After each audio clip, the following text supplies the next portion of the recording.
So let's get Breakingviews' take on the Iran deal. They say it offers the world a ray of hope if it lasts, that is, and there are plenty of obstacles to overcome first.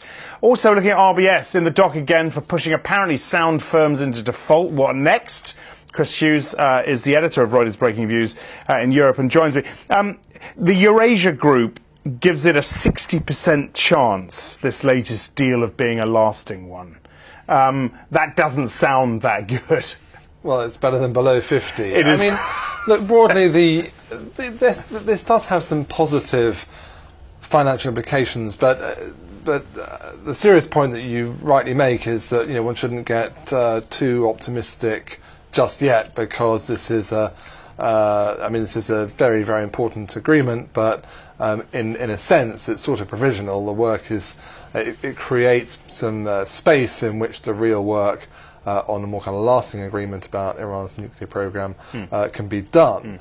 But broadly, you can say that diplomacy here is making progress. Diplomacy is clearly preferable to conflict. So that has to be good for financial markets. A slight lessening of geopolitical risk, and also the oil prices. Depending on where you're sat, the oil prices reacted favourably. It's eased. That's a good thing, actually, because it's good. It's that supportive of global growth. If consumers are spending less money on energy, they've got more money to spend on other things. That is stimulative. And then further out, you see the possibility of much investment, more investment in Iran, and the broader sort of reintegration of the economy into the world economy.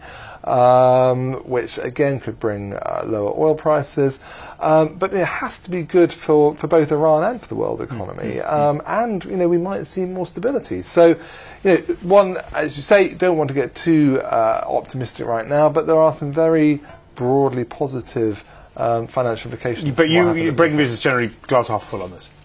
We're definitely glass half full. Yeah. Okay. Yeah. All right.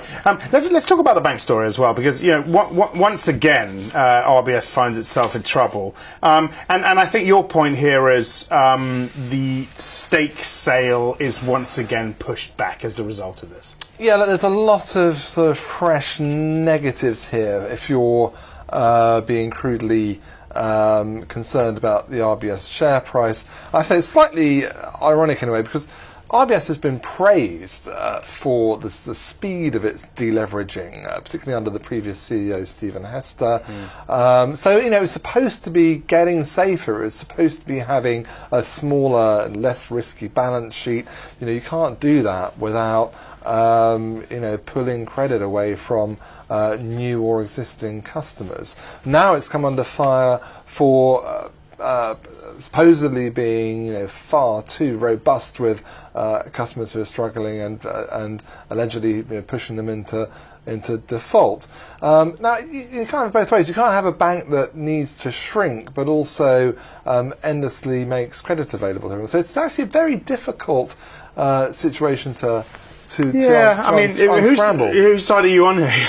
Well, I'd like to know fully what the evidence really is here. I mean, what you can say is that, clearly RBS has been under massive pressure to be robust with its borrowers. It's got the regulator bearing down on it. It's got shareholders saying, cut your balance sheet. So, it's doing what it's been told to do.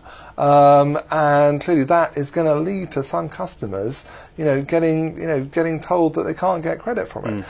You can't have it both ways. This is the difficulty of the situation. What you would like to see would be a really competitive banking sector where, if one lender is saying, look, we just can't afford to extend credit to you in these difficult times, that borrower, if they had a viable business plan, could go to another lender who wasn't under the same deleveraging pressure, who could then provide them with credit. But we don't have that. We have, this tiny number of enormous banks, half of whom are under great pressure to shrink. So there's lots of difficult issues here, and it's very hard to sort of find an easy solution that doesn't either involve RBS staying massive and too risky, or some customers suffering. It's a terrible situation. Okay. Chris, many thanks for that. Chris Hughes. For more Agenda Setting Insight, watch our US Breaking Views show every day, 12:30 Eastern, 17:30 GMT. You can find both those stories, of course, on the Breaking Views website. I'm Axel Threlfall. This is Reuters.